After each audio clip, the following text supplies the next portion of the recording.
नोरमा group, जो सोचता है वो करता है। नमस्कार, टुडे बिहार न्यूज और टुडे हिंदुस्तान के डिजिटल प्लेटफॉर्म पर इस वक्त आप मुझे देख रहे हैं। मेरा नाम है प्रकाश सिंह। बिहार में नतीजे आने से पहले माहौल गहमा गहमी का है। 2024 के चुनावी नतीजे कितना परिवर्तन लाएगा बिहार में?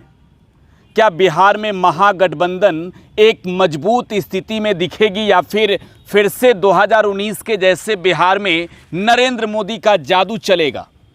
जो एग्जिट पोल है, एग्जिट पोल के आंकड़े तो बता रहे हैं कि बिहार में महागठबंधन की स्थिति काफ़ी मजबूत है। दूसरी ओर दावा एनडीए के ओर से भी की जा रही है कि नतीजे देखिएगा, चुनाव में वोटिंग से पहले 40 में 40 सीट जीतने का दावा एक और बिहार में एनडीए के नेताओं ने किया। दूसरी ओर महागठबंधन ने कहा कि बिहार में तो नतीजे चौंकाने वाले होंगे।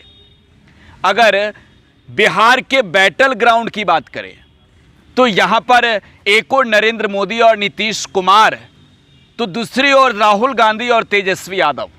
बिहार में तेजस्वी ने 251 चुनावी रैली को संबोधित किया।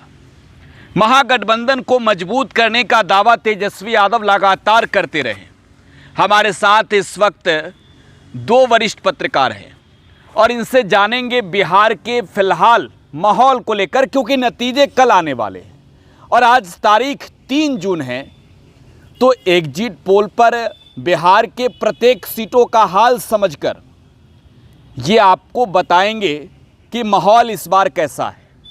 बिहार के राजनीति को बखूबी समझने वाले शशि शेखर हमारे साथ हैं। दूसरी ओर ब्रजेश झा हैं, वरिष्ठ पत्रकार, और ये जानेंगे कि इस बार माहौल कैसे रहा, कितना इस बार अंतर दिखा शशि जी आपको? देखिए, मेरा इस पूरे एग्जिट पोल और चुनावी प्रक्रिया जब शुरू हुई थी, तब से लेकर हम लोग एक सेफेस्ट जोन में जाकर ये बात कहते रहे हैं कि एनडीए यहाँ पर 39 आउट ऑफ 40 2019 में ले चुकी है। तो अब कहते हैं कि ना, एवरेस्ट पे जाने के बाद, झंडा गाड़ देने के बाद उसके ऊपर लोग नहीं जाते हैं। कुछ दिन आराम से वहाँ रहते हैं, 1-2 दिन, और फिर वापस नीचे एवरेस्ट से मतलब आना पड़ता है उनको। तो बिहार में भी कमोबेश मुझे यही लगा कि अब 39 सीटें जीत ही चुके हैं आप, एवरेस्ट फतह कर ही चुके हैं, तो अब वक्त है कि अब आप नीचे धीरे धीरे आइए। लेकिन वो कितना नीचे, कितना किलोमीटर नीचे आएंगे, तो हमने बहुत सेफेस्ट जोन में जाके कहा था कि कम से कम 10 -10 तो होना चाहिए। तो ये हम लोग कहते रहे हैं, मतलब अलग अलग प्लेटफॉर्म पे लिखते भी रहे हैं, बोलते भी रहे हैं। अब बात यह है कि कल जो एग्जिट पोल आया 1 तारीख को, परसों, उसने भी कमोबेश 6 से 8 तक का एनडीए को, माफ़ कीजिए, महागठबंधन को दिया है। मतलब जो 10 हम लोग कह रहे थे उसी के आसपास वो है। लेकिन गौर करने की बात है कि पूरे नॉर्थ इंडिया में और वेस्टर्न इंडिया में बिहार ही एक अकेला ऐसा मतलब राज्य है जहाँ पे इतना बड़ा नुकसान वो महागठबंधन को, मतलब बीजेपी को, एनडीए को नुकसान दिखा रहे हैं। यूपी में वो सीटें बढ़ा रहे हैं, महाराष्ट्र में कुछ घटा रहे हैं, आपको गुजरात में बिल्कुल वही स्थिति रख रहे हैं, बाकी राजस्थान में 1-2 सीट घटा रहे हैं। लेकिन बिहार अकेला ऐसा राज्य है जहाँ पे एग्जिट पोल भी मान रहा है कि 8 सीटें घट सकती हैं। हम लोग 10 कह रहे थे, लेकिन अब इसमें कुछ फैक्टर्स है और राइडर्स है, ये दोनों को लागू करेंगे, और अगर वो दोनों फैक्टर्स और राइडर्स काम करते हैं तो ये 10 की संख्या 12 भी हो सकती है, 14 भी हो सकती है, और मुझे लगता है 15 तक भी जा सकती है। आप ब्रजेश जी बिहार की सियासत को समझ रहे थे। इस चुनाव में कई सीटों पर एग्जिट पोल तो आ गए हैं। आपने कहा कि 10 सीट आप समझ के चल रहे हैं। एग्जिट पोल में 6, 8, 10 तक की भी बातें हैं। जी न्यूज़ का एग्जिट पोल जो कल देर रात आया, एआई एग्जिट पोल, उसमें 15 से 25 तक बताया गया इंडिया अलायंस को लेकर। तो देखिए, एग्जिट पोल तो है, नेक टू नेक फाइट भी बिहार में देख रहे होंगे आप। देखिए, बिहार के सभी सीटों पर नेक टू नेक फाइट है। कुछ ऐसे सीट हैं जहां पे प्रभावशाली उम्मीदवार जो है, जहां दल से टिकट नहीं मिला तो निर्दलीय खड़े हो गए, अपेक्षा थी दल से टिकट मिले। लेकिन निर्दलीय खड़ा हो जाने के बाद भी वहां त्रिकोणीय मुकाबला नहीं हो सका। वह जो है अपने, जैसे कि अगर महागठबंधन से विद्रोह करके उन्होंने खड़ा कर लिया, उससे पाला बदल खड़ा हो गए निर्दलीय पप्पू यादव को ले लें, तो वहाँ पर त्रिकोणीय मुकाबला बनाने की कोशिश बीमा भारती ने की, लेकिन वो उतना सफल नहीं हो पाई है। नहीं, अगर हम लोग देखें तो झंझारपुर सीट पर भी कुछ ऐसा ही हुआ। गुलाब यादव बसपा के टिकट पर चुनाव लड़ गए, हालांकि वहां पर फाइट से वो काफ़ी दूर रह गए। नवादा में अगर देखा जाए तो नवादा में अशोक यादव चुनाव लड़ गए, अशोक यादव के पिता राजवल्लभ यादव के भाई चुनाव लड़ गए, और वो भी जो है मुझे फाइट से बाहर नजर आए। हाँ, ये बात सही कह रहे हैं, लेकिन सिवान एक ऐसा सीट है जहां पर आप कह सकते हैं कि त्रिकोणीय मुकाबला, त्रिकोणीय लड़ाई था। काराकाट की भी बात करनी हाँ, काराकाट भी त्रिकोणीय मुकाबला है, लेकिन वहाँ कौन जीतेगा, किसका पलड़ा भारी है, ये भी कहना मुश्किल है। अगर आप पवन सिंह की भीड़ को देखें, नॉमिनेशन से लेकर के बाद कई चुनावी रैलियों को देखें या रोड शो में देखें, तो कोई ज़रूरी नहीं है कि वह भीड़ जो है उनका वोट है, वोट में तब्दील हो, वह वोट है, यह ज़रूरी नहीं है। उसके बाद एक चीज़ और हुआ कि जैसे कि वहाँ पर ये कुशवाहा जी हैं, ये उपेंद्र कुशवाहा, उनको जब उनकी स्थिति शुरू में अच्छी नहीं थी, ऐसे लोग कह रहे थे कि वो 3 नंबर पे जाएंगे, लेकिन बाद में धीरे धीरे इम्प्रूव वो किए। और एक चीज़ ये भी मानकर चलिए कि पूरे बिहार में प्रत्याशी भले खड़े किए हों एनडीए ने, एनडीए अलायंस ने, वह चिराग पासवान की पार्टी हो या भाजपा हो या जदयू हो, कोई भी, लेकिन चुनाव नीतीश भी नहीं लड़े मोदी। बिल्कुल चुनाव लड़े मोदी। अगर यहाँ हार जीत होती है तो मोदी की ही हार जीत होगी यहाँ पे। यह लड़ाई कोई प्रभावशाली जो प्रत्याशी अपना प्रभाव नहीं छोड़ पाया मतदाताओं पे, वोटरों को आकर्षित उतना नहीं कर पाया। कुछ ही 1-2 सीट ऐसे मान कर चलिए जहाँ पर वो वोटर को आकर्षित अपने चेहरा पर या अपने काम के बदौलत कर पाया हो, बाकी कोई नहीं। जैसे रामकृपाल यादव को ले सकते हैं, तो वहाँ की फाइट जैसे कि इनमें रामकृपाल यादव और मीसा भारती के बीच हुई, वह फाइट हुई, तो मीसा भारती वहाँ पे कई दिग्गज भी, मुख्यालय एक तो था, कई दिग्गज भी वहाँ उतरे, और क्या नाम है इनका, मोदी जी भी वहाँ पे अपना रैली किए, रोड शो हुआ, बहुत कुछ हुआ। बावजूद इसके कुछ रामकृपाल का अपना ऑरा है। और वहाँ पे जो मीसा भारती अब कहिएगा, मीसा भारती ये उनका अपना कोई वोट नहीं है, जो वोट है वह राजद का समीकरण का वोट है, और इनका एनडीए के समीकरण के अलावा अपना औरा का वोट है, जो रामकृपाल यादव का। तो ब्रजेश जी, आप बिहार के चुनाव में आप स्थिति यही देख रहे थे कि जो ये फाइट है एनडीए वर्सेज इंडिया का, कई सीटों पर तो नेक टू नेक फाइट है, लगभग सभी सीटों पर, लेकिन आपने ये भी देखा कि मोदी के चेहरे पर बिहार में चुनाव लड़ी गई, हार होती या जीत होती तो वो मोदी की होगी। शशि शेखर जी, आपसे पहले जानेंगे, सीटों के हाल जानने से पहले, तेजस्वी यादव के भी परिश्रम को आपने देखा। 251 चुनावी रैली तेजस्वी ने अकेले बिहार में की, और मैं कह सकता हूं कि शायद पहले ऐसे नेता होंगे बिहार की सियासत में जिन्होंने ताबड़तोड़ इतने कम समय में इतनी रैलियां की। इसका कितना फ़ायदा मिलते हुए नज़र आ रहा है? देखिए, उन्होंने सिर्फ रैली ही नहीं इतनी ज़्यादा की, बल्कि मैं इस चीज़ का क्रेडिट भी तेजस्वी यादव को देना चाहता हूं कि उन्होंने न सिर्फ बिहार बल्कि पूरे देश की राजनीति, चुनाव का जो मुद्दा है, जो एजेंडा है, आप ध्यान देंगे तो पहला चुनाव है 2014 के बाद, नेशनल चुनाव, आम सभा का चुनाव, जिसमें मोदी जी ने उन मुद्दों की बात नहीं की जिन मुद्दों के आधार पे वो 2019 में आए थे, जैसे राम मंदिर या 370 या 170-80 करोड़ लोगों को मुफ्त कोरोना का वैक्सीन देना, इन सब मुद्दों की बात उन्होंने नहीं की। और तेजस्वी यादव लगातार पिछले विधानसभा चुनाव से रोजगार की बात कर रहे हैं, महंगाई की बात कर रहे हैं, आरक्षण की बात कर रहे हैं, संविधान बचाने की बात कर रहे हैं और लोकतंत्र बचाने की बात कर रहे हैं इस चुनाव में। अब संविधान और लोकतंत्र की बात मैं जानता हूं और ये मानता हूं कि ग्राउंड, जो ग्रास रूट है, जो बिल्कुल ज़मीन का आदमी है, उसको उतना मतलब प्रभावित नहीं कर पाता होगा, लेकिन आरक्षण की बात जो है वो तुरंत स्टक करता है किसी भी ग्राउंड लेवल के आदमी को। ये बात उन लोगों ने की, और इसका असर जो है कुछ हद तक मुझे ऐसा लगता है कि जो भी 10-12 सीटें आज की तारीख में महागठबंधन को मिलती हुई दिख रही हैं, जो ज़्यादा भी हो सकती है, लेकिन कम से कम हम लोग फिर कहेंगे कि 10 मान के चलना चाहिए। तो वो उसी का नतीजा है कि इन्होंने इशूज सेट किए, मैदान सेट किया कि हम रोजगार पर बात करेंगे, हम आरक्षण पे बात करेंगे, हम महंगाई पे बात करेंगे, हम कास्ट सेंसस पर बात करेंगे। और वो ऐसे मुद्दे थे जो उन लोगों को प्रभावित कर रहे थे जो कि बहुसंख्यक वोटर है, बहुसंख्यकों के भीतर भी बहुसंख्यक मतदाता है। आरक्षण की बात जहाँ तक है तो अंतिम दौर तक आते आते प्रधानमंत्री जी ने कह दिया कि हम धर्म के आधार पर जो है आरक्षण खत्म कर देंगे। उससे सीधे सीधे मुसलमान प्रभावित होते हैं।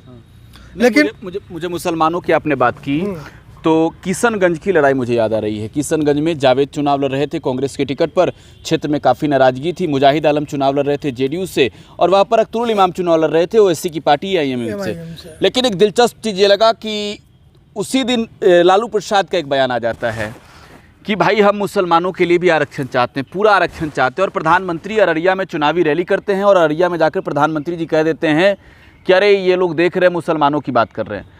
अंत समय में मुझे वोट जो है आरक्षण के मुद्दे पर ट्रांसफ़र होते नजर आया ग्राउंड पर मोहम्मद जावेद के पक्ष में, हालांकि उनकी मजबूती नहीं थी। और संविधान और आरक्षण भी बड़ा मुद्दा बना। एक बार अपने दर्शकों को हम एग्जिट पोल बता दें, फिर एग्जिट पोल के बाद बताएंगे। अब हम लोग सीट टू सीट बात करेंगे। बिहार में जो टुडे बिहार न्यूज़ का एग्जिट पोल है, जो ग्राउंड रिपोर्टर्स ने हमारे रिपोर्ट किया है, सर्वे किया है, जो हमारी स्पेशल एग्जिट पोल की टीम ने जो सर्वे किया, उस सर्वे के अनुसार बिहार में एनडी अलायंस, जो नरेंद्र मोदी के नेतृत्व वाली अलायंस है, उसे बिहार में 27 सीटें मिलती हुई नजर आ रही है। दूसरी ओर बिहार में निर्दलीय 2 सीट चुनाव जीत रहे हैं।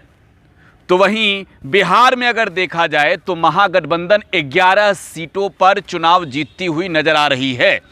अब बात होगी बिहार के सीटों की, एक एक सीट आप लोग उसे समझेंगे। पहले शुरुआत करते हैं वाल्मीकि नगर शशि जी आपसे, फिर ब्रजेश जी के पास आएंगे पश्चिमी चंपारण लेकर। देखिए, एक एक सीट का एनालिसिस करना बड़ा कठिन काम होता है। फिर भी हम लोग कोशिश करते हैं कि नॉर्थ बिहार की तरफ अगर हम बात करें गंगा पार की, तो यहाँ पर मुझे 3-4 सीटें ऐसी दिख रही हैं जो महागठबंधन के खाते में जा सकती है, जिसमें एक सेकंड में अपने दर्शकों को पहले एक बार बता देता हूँ। वाल्मीकि नगर का चुनावी मुकाबला आरजेडी के दीपक यादव लड़ रहे थे महागठबंधन की ओर से, तो दूसरी ओर यहाँ पर चुनावी अखाड़े में सुनील कुमार महतो थे, जेडीयू के टिकट पर सिटिंग एमपी थे। और सबसे दिलचस्प बात ये कि प्रवेश मिश्रा की भी एंट्री मैदान में थी। आपको लगता है कि इस बार जेडीयू एग्जिट पोल में तो दिख रहा है कि वहाँ पर जीत रही है, आपको क्या लग रहा है? नहीं, देखिए, मुझे जैसा पता चला वहाँ के बारे में कि बगहा में, मतलब जो बगहा का क्षेत्र आता है, वो गन्ना किसानों का बड़ा प्रमुख क्षेत्र है। और जो आपने कहा आरजेडी के जो उम्मीदवार हैं प्रदीप यादव, जहाँ तक मेरी दीपक यादव माफ़ कीजिए, तो वो जहाँ तक मेरी जानकारी है वो डीपी यादव के दामाद हैं। डीपी यादव बदायूं क्षेत्र के हैं, उत्तर प्रदेश के बाहुबली नेता माने जाते हैं और शराब के और गन्ना के बड़े इंडस्ट्रियलिस्ट भी माने जाते हैं। उनके ये दामाद हैं। और ये खबर आई कि गन्ना किसानों के प्रति वहाँ के जो वो चीनी मिल के भी मालिक हैं दीपक यादव, तो ये मुझे खबर मिली कि किसानों को लेकर के वहाँ जो इन लोगों का रवैया है वो बड़ा अच्छा है। अच्छा मीन्स कि एक पॉजिटिव अप्रोच के साथ वहाँ के चीनी मिल जो है वो काम करते हैं, जैसे किसानों को अग्रिम लोन देना और उसको खेती के लिए पेमेंट वगैरह सही समय पर करना। और जाहिर पैसे वाले भी हैं, तो इसका कितना फ़ायदा उनको मिलता है। तीसरा कौन आपने जो बताया, प्रवेश मिश्रा का, प्रवेश मिश्रा पर हमने देखा ब्रजेश जी, प्रवेश मिश्रा पर निगाह टिकी थी दीपक यादव की कि प्रवेश मिश्रा कितना वोट काटते हैं, और मुझे रेस से प्रवेश मिश्रा आउट नजर आए। तो यही वजह है कि मैंने, जो हमारी टीम ने एग्जिट पोल करा, एग्जिट पोल में हमने देखा कि वहाँ पर इस वजह से प्रवेश मिश्रा अच्छा खासा वोट नहीं काट पाए। अगर अच्छा खासा वोट काटते तो जाहिर सी बात है जो कोर वोटर है बीजेपी की, उनमें सेंधमारी होती, नहीं सेंधमारी कर पाए, और इस वजह से वहाँ पर जेडीयू की जीत हो रही है। ठीक कह रहे हैं, आपका आकलन इस हिसाब से बिल्कुल सही है कि अगर वो वोट कटता तो शायद दीपक यादव का नंबर आता, लेकिन अगर ऐसा नहीं हो पा रहा है तो जेडीयू जाहिर है कि उसको पूरा एनडीए का सपोर्ट मिल रहा है, कोई बड़ा इम्पैक्ट तो नहीं हो पाया। हाँ, तो ब्रजेश जी आप बेतिया में चलेंगे। पश्चिमी चंपारण सीट भी काफ़ी हॉट सीट रहा। बीजेपी के संजय जायसवाल चुनाव लड़ रहे थे, कांग्रेस के मदन मोहन तिवारी चुनाव लड़ रहे थे। दोनों के बीच मुकाबला रहा और एग्जिट पोल की बात करें तो कांग्रेस मजबूत नज़र आ रही है बेतिया में। देखिए, हमेशा बेतिया का जो जब भी अब तक का चुनाव हुआ है, पिछले कुछ दशकों से अगर देखा जाए तो वो कॉमनल बेस्ड हुआ है चुनाव। हमेशा बेतिया का ये रहा है कि कॉमनल बेस्ड चुनाव हुआ है। और इस बार वो जो कॉमनल का जो मुद्दा था, मतलब कि कॉमनल जो किया जाता था कि पोलराइजेशन का, वो कमज़ोर इस बार दिखा है। पहली बार कमज़ोर दिखा है इस बार के चुनाव में बेतिया में। लेकिन जो अगर आप बात कर रहे हैं और संजय जायसवाल की बात किया जाए तो संजय जायसवाल के खिलाफ लोगों में नाराज़गी ज़्यादा थी। एंटी इनकम्बेंसी का वोट ट्रांसफ़र हुआ। देखिए, वो उस मुद्दे पर आ रहे हैं। तो अपर कास्ट का वोट जो है, शुरू में नाराज़गी थी। लगभग 80% अपर कास्ट मन बना चुके थे आपको वोट देने के लिए, इनको कांग्रेस को, क्योंकि अपर कास्ट के प्रत्याशी हैं और ब्राह्मण हैं। और ऐसा इतिहास शुरू कर रहा है पिछले बार का भी। इनके पिता को भी लगातार 3 बार उनके पिता जीते थे, मदन जायसवाल। तो उनको भी पंडित रघुनाथ झा ने आकर हराया था। संजय जायसवाल के पिता को संजय जायसवाल के पिता को हराया था। पंडित रघुनाथ झा ने आकर वहाँ से हराया था। तो इस बार भी लोगों ने मन बनाया था कि लगातार 3 बार हो चुके हैं, इनको हरा दिया जाए। लेकिन अगर देखा जाए ये मोतिहारी में जो इनका हुआ चुनाव प्रचार मोदी जी का, अरेराज में हुआ चुनाव प्रचार योगी जी का, इसका भी प्रभाव बीजेपी के लिए बीजेपी के लिए कुछ हुआ है। लेकिन जो विधानसभा वाइज अगर वहाँ का देखा जाए तो रक्सौल एरिया, शुरू में रक्सौल में वो अच्छे थे, अच्छे स्थिति में, उनकी स्थिति अच्छी नहीं थी। लेकिन धीरे धीरे रक्सौल भी विधानसभा उनका सुधरा है। और इस तरह विधानसभा वाइज अगर देखा जाए तो नरकटिया में वो पीछे हैं, नरकटिया में पीछे हैं। इसी के आधार पर आप चलिए सुगौली में भी वो अगर बराबर कर जाएं या कुछ वैश्य लोग हैं उन लोगों का भी वोट इनको मिला है। इसके अलावा जो लोग गिनती वोटरों का जो गिन रहे हैं, ऐसे गिन रहे हैं जैसे कि जहाँ जिसकी संख्या ज़्यादा है, जैसे मान लीजिए कि ब्राह्मण ज़्यादा है, भूमिहार ज़्यादा है, राजपूत ज़्यादा हैं, सहनी ज़्यादा हैं, जैसे सुगौली क्षेत्र में सहनी ज़्यादा है, जादव ज़्यादा है, जहाँ पर इस तरह लोग गिन रहे हैं। लेकिन जो नीचे के स्तर के जो पचगुनिया, जिसको हम लोग के क्षेत्र में चंपारण में कहा जाता है, जैसे ततवा हो गया, आपको चनऊ हो गया, अति पिछड़ा ईबीसी वोट, ईबीसी कास्ट ही इस बार निर्णायक है। और ईबीसी में एनडीए की पकड़ है अभी भी। एमवाई समीकरण को कहाँ देख रहे हैं? एमवाई समीकरण क्या कांग्रेस के साथ खड़ा रहा? इस बार खड़ा रहा बेतिया में। लड़ाई नेक टू नेक है। और यह आप कहिए है कि संजय जायसवाल जीतेंगे या ये क्या नाम है इनका, मदन मोहन तिवारी जीतेंगे, कहना मुश्किल है। कारण क्या, एक चीज़ और बता दे रहे इसमें, चुनाव के शुरुआत में यहाँ के इस रेंज में शिवहर सीट फंसा हुआ था, जो वह सीट क्लियर हो गया लगभग। लेकिन शुरू में यहाँ पर ऐसी स्थिति, मदन मोहन तिवारी की स्थिति बहुत अच्छी थी, जो धीरे धीरे जा कर के फंस गई, लास्ट में वीक हो गया। और कुछ लोगों से आपके सामने ही एक फ़ोन आया था जिनसे बात हुई, वो बोले कि दोपहर के बाद एनडीए के तरफ कुछ वोट मूव किया, अचानक मूव किया है। इसका फ़ायदा अगर जायसवाल जी को मिल जाता है तो उनकी स्थिति मजबूत होगी। ठीक है, अब शशि शेखर जी से हम लोग जल्दी करेंगे क्योंकि 40 सीटों की बात करनी है। सीधे समीकरण पे आए, इससे पहले स्थिति को समझ लेते हैं मोतिहारी के बारे में। बीजेपी के राधा मोहन सिंह चुनाव लड़ रहे हैं और यहाँ पर वीआईपी की कैंडिडेट के तौर पर डॉक्टर राजेश चुनाव लड़ रहे हैं। एग्जिट पोल के आंकड़े बता रहे हैं कि मोतिहारी में एक बड़ी जीत हासिल करते हुए राधा मोहन सिंह नजर आ रहे हैं। आप इससे सहमत हैं? क्या मानते हैं, कौन सा समीकरण काम है राधा मोहन सिंह के लिए? नहीं, समीकरण से ज़्यादा मुझे लगता है कि राधा मोहन सिंह की स्वीकार्यता जो है वो लगभग सभी जातियों में है शुरू से। अन्यथा वो ये इनका 10वां चुनाव नहीं होता जिसमें वो 6 बार पहले जीत चुके हैं, 3 बार हारे हैं और ये 10वां चुनाव है। तो वो बड़े कद के नेता है, उनकी स्वीकार्यता जो है सभी जातियों में है। और मुझे लगता है कि इस बार टक्कर हो सकता था, लेकिन महागठबंधन ने इस सीट को फाइनल करने में काफ़ी देर की और जो कैंडिडेट चुना और जो कैंडिडेट इनको चुनौती दे सकता था, उस मतलब जातिगत हिसाब से मैं कह रहा हूँ, मैं नाम नहीं लेना चाहता जाति का, लेकिन उस जाति से अगर वो कैंडिडेट होते और अगर थोड़ा पहले वो आ गए होते तो शायद कुछ बात बन सकती थी कि कुछ फाइट होता, क्योंकि माहौल बन रहा था इस बार बिहार में, अन्यथा आप 10-11 सीटें नहीं दे पाते आज की तारीख में। अच्छा, वीआईपी के साथ एमवाई कहाँ नजर आई? देखिए, एम तो होगा, वाई का मैं नहीं कह सकता हूँ। इसलिए नहीं कह सकता हूँ क्योंकि जो यादव का है ये बड़ा गड़बड़, मतलब मुझे लगा कि राजद ने किस आधार पे और क्या सोच करके ये सीट जो है वीआईपी को दिया, मुझे नहीं समझ में आ रहा है। क्योंकि उसका एक ठीक ठाक, मतलब पहले भी यहाँ से अखिलेश सिंह जीत चुके हैं और रमा देवी भी राजद के टिकट पर जीत चुकी हैं। और ये ध्यान दीजिए, जो 2 नाम मैं ले रहा हूँ वो किस जाति से आते हैं, जो दोनों जीते हैं, तो ये भी एक फैक्टर है।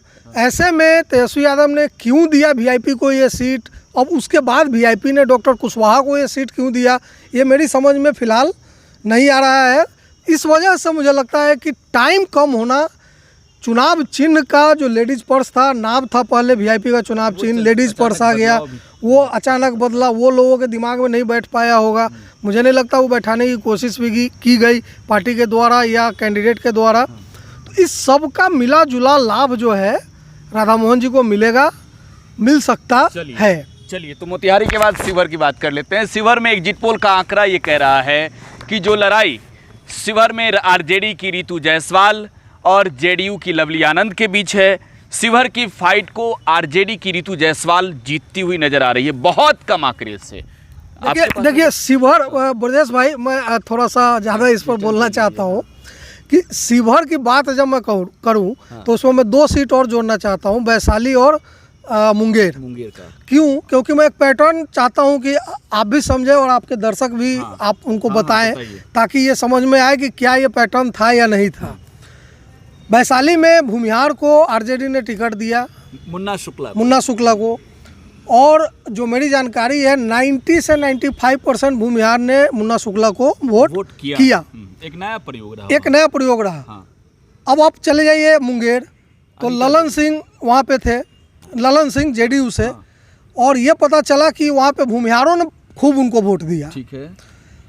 तो मेरा कहने का मतलब ये है कि भूमिहार, अगर वैशाली की बात करें तो जो जाति परंपरागत तौर पर बीजेपी एनडीए नहीं, बीजेपी का कोर वोटर रहा है, वो हट जाता है वहाँ से और वो अपनी जाति के उम्मीदवार को वोट करता है, इस सोच में कि हमारी जाति का कोई एक जीतेगा। तो शिवहर का भी, तो मैं ये कह रहा हूँ कि शिवहर में जो बातें की गई, शुरुआती दौर से बात कीजिए, मैं ये उस दौर को याद दिलाना चाह रहा हूँ जब आनंद मोहन और यहाँ के एक स्थानीय विधायक में काफी पवन जायसवाल की बात कर रहे हैं, झंझट सार्वजनिक तौर पे हुआ, पवन जायसवाल के बारे में झगड़ा हुआ, और ये माना गया, लोग मान भी रहे थे कि अंदरूनी तौर पे रितु जायसवाल को एक क्रॉस पार्टी जायसवाल और वैश्य वोटर्स का समर्थन दिया जा रहा है। लेकिन बाद में चीज़ें सुधारी गई, करेक्ट की गई, लेकिन क्या वो इतनी करेक्ट कर दी गई कि जो अंदरूनी समर्थन था वो ख़त्म हो गया? मेरा ये कहना है। आप यही कह रहे हैं ना कि तो समर्थन तो पहले भी बाहरी नहीं था, दिल दल नहीं मिल रहे थे, लेकिन सब कुछ चुपके दल नहीं मिल रहे थे, दिल मिल रहे थे। तो मैं ये कह रहा हूँ कि वैशाली में भी दल नहीं मिल रहा था, दिल मिल गया, मुंगेर में भी दल नहीं मिला, दिल मिल गया, तो शिवहर में दल नहीं मिला तो क्या दिल नहीं मिला होगा? अच्छा, तो ब्रजेश जी इस आधार पर मैं ये कह रहा हूँ कि ये लोग जीतेंगे। आपको लगता है कि शिवहर रितु जायसवाल जो आंकड़े में दिख रही है बहुत कम मार्जिन से वोट जीतती हुई, वो जीत पाएंगी? नहीं, इसलिए रितु जायसवाल की तरफ मेरा इसलिए नहीं गया है फोकस। आप कहना शशि जी का ठीक है, आप लोगों का आकलन भी ठीक है, लेकिन देखिए ये चुनाव है, चुनाव के समय में 1 घंटा या 2 घंटे में सिचुएशन सीधा बदल जाता है और वोटर मतदाताओं का जो ये होता है, फ्लो होता है, सीधा एक पक्ष की तरफ चला आता है। चुनाव से 2 या 3 दिन पहले सही बात है कि इनका लवली आनंद की स्थिति अच्छी नहीं थी, और इस रीजन में आपको शुरू में ही बोले, इस पूरे रीजन में शिवहर सीट फंसा हुआ था, आरजेडी जिस पर हावी थी, और लोग कह रहे थे कि शिवहर सीट निकल जाएगा, आरजेडी निकाल लेगी। लेकिन चुनाव से ठीक 2 या 3 दिन पहले वहाँ की स्थिति सुधरी। कारण क्या है? कि जो महागठबंधन की जो प्रत्याशी थी, एक तो सबसे पहली बात ये हुई कि महागठबंधन की प्रत्याशी शिवहर क्षेत्र के लिए अननोन वो थी। एक बात मान लीजिए, महागठबंधन की प्रति ऋतु जायसवाल को लेकर ऋतु जायसवाल के लिए वो शिवहर क्षेत्र उनके लिए अननोन था। हम कई नेताओं से, मेरी महागठबंधन के नेताओं से बात हुई, जब परिचय होता था उनका अच्छे अच्छे पदाधिकारियों का, तो उदासीन ढंग से वो नोटिस नहीं लेती थी, जिससे उसकी थी। और दूसरी बात है कि उनका कुछ भाषण हुआ, जैसे ठाकुर का कुआं एक जो उनका कुछ हुआ, उस पर लास्ट समय में जो कुछ अपर कास्ट के लोग नाराज़ चल रहे थे इनसे, ये क्या नाम है, आनंद मोहन से और लवली आनंद से, वो लोग जुट गए। और दूसरी बात, एक चीज़ और वहाँ मिलाइएगा, दूसरी बात ये हुआ कि ठाकुर के कुआं के अलावा एक वीडियो वायरल किया गया पिटाई वाला, जो 2004 का है, वो भी आंध्रा का है, नहीं वो कर्नाटका का है। सॉरी कर्नाटका का है, वो 2004 का है। और वह उपेंद्र कुमार जो पूर्व जीप अध्यक्ष और मंजू देवी के पति और आनंद मोहन का बताया गया, वो उसका रिएक्शन जो है ना, वो जो आपको पचगुनिया जो बोले हैं उसमें हुआ। नहीं तो एक चीज़ तो मुझे और दिलचस्प लगा ना, मुझे एक चीज़ और दिलचस्प लगा, जो समीकरण आप बता रहे हैं, जो चीज़ें शशि जी ने समझाया, दिल दल वास्तव में वहाँ पर काम आते मुझे दिखा। वो सब देखे, सबसे बड़ी भूमिका ब्रजेश जी, सबसे बड़ी भूमिका किसी की थी तो वैश्य की थी, और हर बार रही है। आपको लगता है कि ये जो दिल दल वाली बात रही? एक बात बता रहे हैं इसमें, आप एनडीए की तरफ के विधायक जी का बता रहे हैं कि उनका दिल मिला था, दल नहीं मिला था, लेकिन महागठबंधन के किस जनप्रतिनिधि का दिल मिला था, दल नहीं मिला था, उस पर आपने ध्यान नहीं दिया। नहीं, मैंने फोकस करा है वहाँ क्या बताइए स्थिति। वहाँ आप अगर देखेंगे तो कुछ महागठबंधन के बहुत से जनप्रतिनिधि जो या चुनाव लड़ चुके नेता भी हैं, उनका भी ऋतु जायसवाल से दल मिला था, दिल नहीं मिला था। एक बात जान लीजिए, एक तरफ का नहीं देखिए, दोनों तरफ का देखिए आप। दल मिला था, दिल नहीं मिला था, उसका भी उनकी चुप्पी। इधर से आप एक विधायक का नाम लिए एनडीए की तरफ से, 2 विधायक की चुप्पी लास्ट समय में आ गई, दूसरे विधायक की भी चुप्पी लास्ट समय में आ गई थी एनडीए की तरफ से। किसकी बता रहे हैं? वो छोड़ दीजिए, नाम छोड़ दीजिए, एनडीए की तरफ से हो सकता है वो भी हो। और अगर आरजेडी की बात की जाए तो खुद आरजेडी के विधायक हैं चेतन, लवली जी के बेटे हैं, सुरसंड वाले बीजेपी में चले, हाँ वही कर रहे हैं ना, वो तो अब खुद इनके साथ है। संजय गुप्ता चुनाव लड़ रहे हैं, और संजय गुप्ता इस बार मुझे खास तौर पर नजर आए आरजेडी के पक्ष में अपने कुनबे को मजबूत करते हुए। खैर, शिवहर से निकलकर सीतामढ़ी चलते हैं, जहां सीतामढ़ी में देवेश चंद्र ठाकुर चुनाव लड़ रहे, जेडीयू के और आरजेडी के अर्जुन राय। यहाँ कांटे का टक्कर, और यहाँ की फाइट भी आरजेडी जीत रही है। एमवाई समीकरण आपको कहाँ दिख रहा है? एमवाई समीकरण सीतामढ़ी की मैं बता दे रहा हूँ। सीतामढ़ी में यहाँ पे एनडीए निकाल ले, ये गलत नहीं होगा कहना, अब बता दे रहे हैं, उसका भी पूरा बता दे रहे हैं। अर्जुन राय वहाँ से विधायक रह चुके हैं, सांसद रह चुके हैं, और आई के विधायक भी रह चुके हैं, और आई पहले सीतामढ़ी में ही था। ठीक है, हाँ। और सीतामढ़ी में मैं लगभग 5 साल तक मैंने पत्रकारिता किया है पेपर में, हाँ। तो मैं वहाँ के ज़मीनी हकीकत से बहुत वाकिफ़ हूँ। इनके सच्चाई ये भी है कि वहाँ के लोग जो हैं देवेश ठाकुर और अर्जुन राय में, देखिए व्यक्तिगत रूप से मैं कह रहा हूँ, वोट के माध्यम से नहीं कह रहा हूँ। सीतामढ़ी के बाद अब हम चलेंगे मुजफ्फरपुर में जो है वो चुनाव लड़ रहे हैं बीजेपी के उम्मीदवार के तौर पर राजभूषण निषाद। पिछली बार महागठबंधन के उम्मीदवार थे, और कांग्रेस के टिकट पर चुनाव लड़ रहे हैं अजय निषाद। आप किसको देख रहे हैं? एग्जिट पोल कह रहा है कि यहाँ पर चुनाव जीतते हुए बीजेपी के राजभूषण निषाद नजर आ रहे हैं। एग्जिट पोल एकदम करेक्ट कर रहा है। कारण क्या है कि अजय निषाद जो भाजपा में थे, उनकी टिकट कटी भी, तो उनके खिलाफ जो पुलिंदा गया था पीएमओ में, और उन पर कई आरोप जो लगे थे, उसी के खिलाफ कटी। लोग वहाँ के अब लोगों ने उनके जो उन पर आरोप लगे हैं उस पर विश्वास करते हुए उनको यह मान लिया है कि उन्होंने जो आरोप है वह सही है, जिस कारण से वहाँ पर जो एनडीए के जो प्रत्याशी हैं, भाजपा के प्रत्याशी हैं, उनको बढ़त मिलती दिख रही है, और वो जीतने के चांस उनके हैं। वैशाली चलेंगे। आप वैशाली की बात कर रहे थे। वैशाली में एग्जिट पोल में आरजेडी के मुन्ना शुक्ला चुनाव जीतते हुए नजर आ रहे हैं। हालांकि यहाँ पर एक मजबूत उम्मीदवार के तौर पर चुनाव लड़ रही है सिटिंग एमपी एलजेपीआर की उम्मीदवार वीणा देवी। नहीं, ये जब मैंने पहले आपको बताया कि मुन्ना शुक्ला को अपनी जाति का वोट मिला है, और वहाँ पे ये भी खबर है कि यादवों का भी वोट भी उनको पूरा गया है, एमवाई खड़ा रहा एमवाई खड़ा रहा है। ठीक है। तो ऐसी स्थिति में उनके जीतने के चांसेस सबसे ज़्यादा है। गोपालगंज लिए चलेंगे। गोपालगंज में आलोक कुमार सुमन जेडीयू के उम्मीदवार हैं, सिटिंग एमपी हैं और मजबूत स्थिति में नजर आ रहे हैं, एग्जिट पोल में जीतते हुए नजर आ रहे हैं। और यहाँ पर मुकाबला जो है वो महागठबंधन के उम्मीदवार के तौर पर चंचल पासवान से था। आप कैसी लड़ाई देख रहे हैं यहाँ? वहाँ पे एनडीए जीतेगी, क्योंकि मुकेश सहनी ने प्रत्याशी देने में बहुत चूक कर दी वहाँ पे। एक ऐसे कैंडिडेट को मतलब कि बिहार का सबसे कमज़ोर अगर कैंडिडेट माना जाए महागठबंधन की तरफ से तो वही नज़र आ रहे हैं। फाइट नहीं दे पाए वहाँ पर, तो निश्चित रूप से वो एनडीए के पक्ष में वो सीट जाएगी। महागठबंधन के सबसे कमजोर उम्मीदवार के तौर पर आपने कहा चंचल पासवान का नाम, लेकिन ठीक बगल में सिवान। शशि जी, सिवान की लड़ाई बहुत लोगों को समझ में नहीं आई। मैंने देखा सिवान की ग्राउंड रिपोर्ट में, जब मैं सिवान में था, मैंने देखा कि यहाँ पर निर्दलीय शहाबुद्दीन की पत्नी चुनाव लड़ रही है, अवध बिहारी चौधरी आरजेडी के टिकट पर चुनाव लड़ रहे हैं, विजय लक्ष्मी जो है वो चुनाव लड़ रही है जेडीयू के टिकट पर।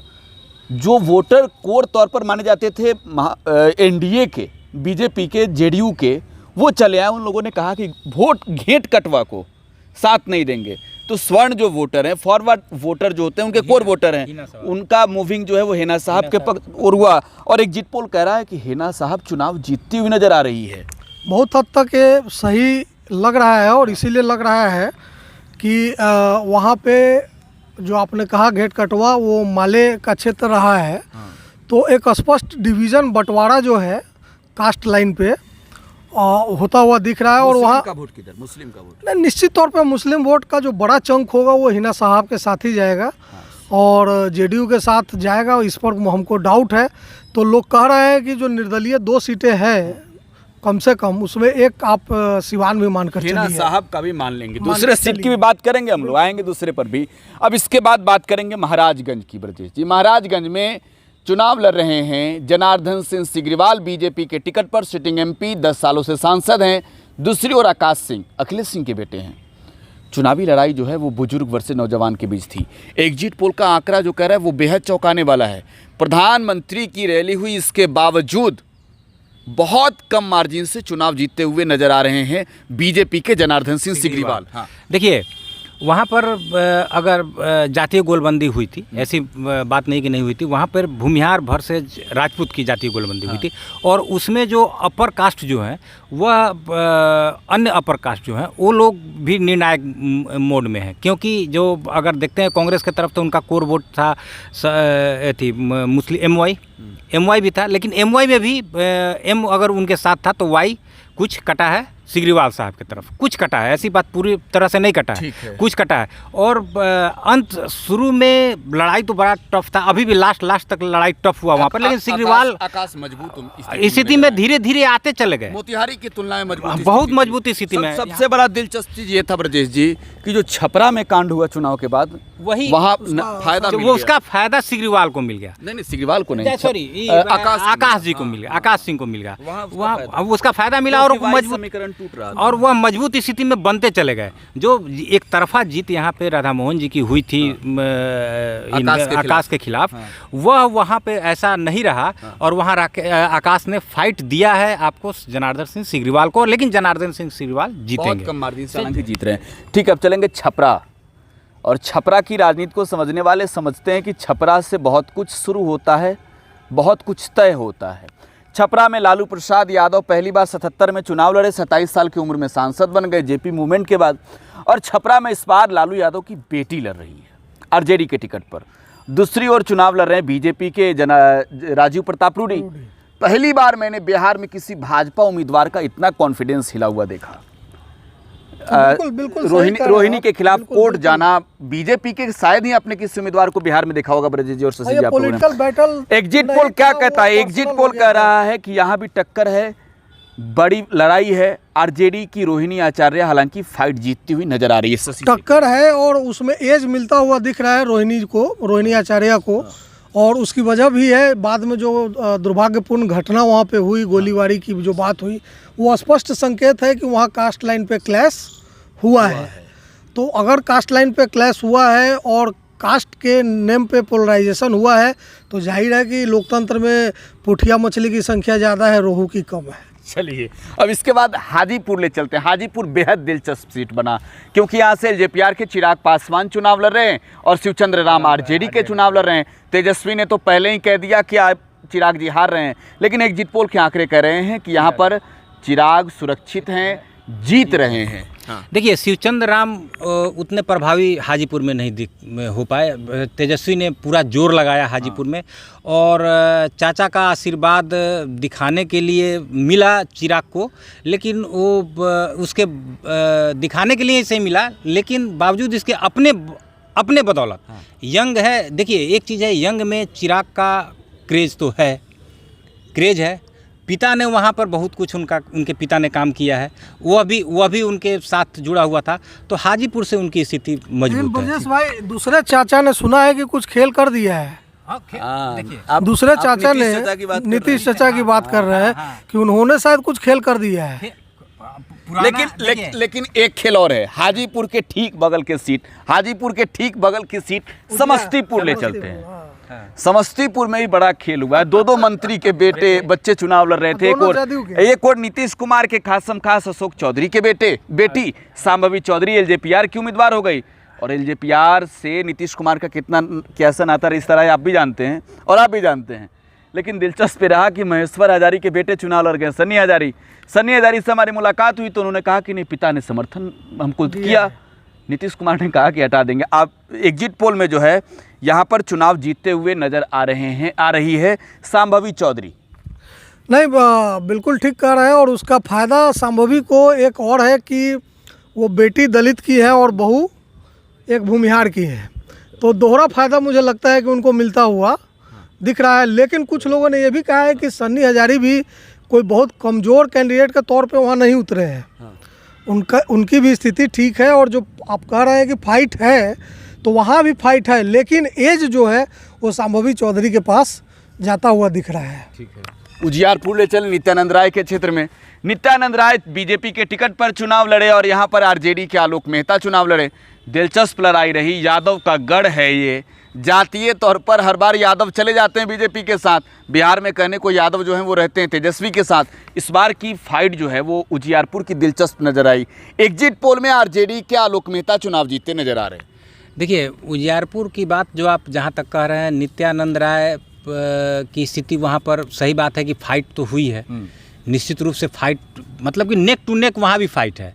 वहाँ भी जो जादव बाहुल क्षेत्र है, जादव माना जाता है कि लालू यादव से जुड़े हुए हैं, लेकिन कुछ वहाँ पर कुछ लोगों से मेरी बात हुई, उन लोगों ने बताया कि नीचे की नहीं ऊपर की देख करके वोट कर रहे हैं, नीचे की नहीं ऊपर की देखकर वोट कर रहे हैं, मोदी जी को देखकर वोट कर रहे हैं। ये तो शुरू में ही मैंने कहा था कि चुनाव तो मोदी लड़ रहे हैं। तो जादव, मतलब कि जो पढ़े लिखे जादव थे, उन लोगों से भी बात हुई, उन लोगों ने ऊपर की बात की, नीचे की बात नहीं की, ऊपर की बात की। और कुछ लोगों ने कहा विधानसभा का चुनाव आएगा तो देखा जाएगा, ये लोकसभा का चुनाव है, ये देश का चुनाव है। विधानसभा में तो आ ही जाते हैं हाँ, तो आ जाते हैं, तो यह लोकसभा का चुनाव है या देश का चुनाव है। इस स्थिति में यह कह पाना कि ये जीतेंगे, यहाँ पर कॉन्टेस्ट, यहाँ पर लड़ाई तो है, लड़ाई है। ठीक है ब्रजेश जी, अब उजियारपुर से चलते हैं हम लोग मिथिलांचल के क्षेत्र में, क्योंकि आएंगे फिर बेगूसराय में, भागलपुर के रास्ते।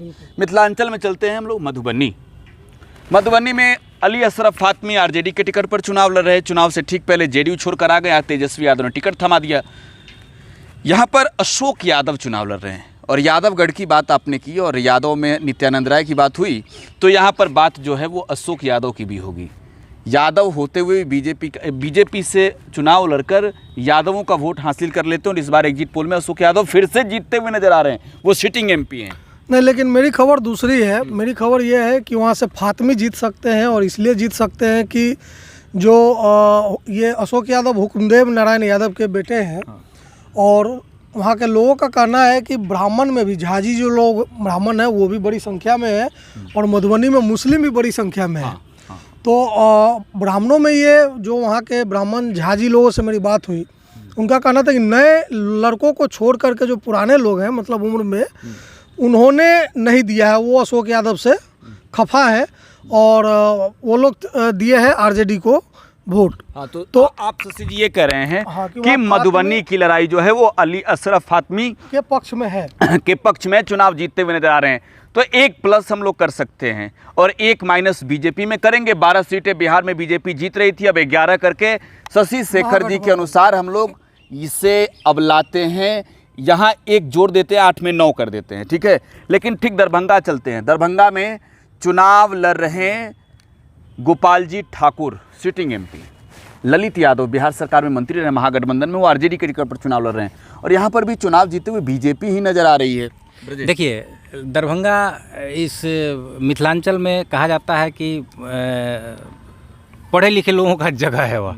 वहाँ का एक पान दुकानदार भी, सरस्वती का वह क्षेत्र है, वहाँ का एक पान दुकानदार भी आपको बड़े मीठे स्वर में गाना गा करके पान लगाता हुआ नज़र आ जाएगा।